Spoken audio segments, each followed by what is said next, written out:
meetings of the committee, we need a majority of all the Bakit ba tayo members. mag-meeting ng committee? I'm not calling a meeting of the committee. I'm calling a public hearing. Precisely. That's a notice to send to That's why you. there was no motion for the confirmation of any of these appointees or recommended.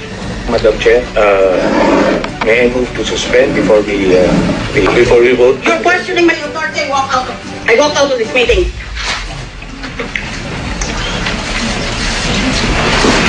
Dapat noon pa yan pag-umpisa. Ngayon, sisirain mo ang procedure na sunodan noon pa. I am facing death in the face. I have told you, death is a very beautiful experience.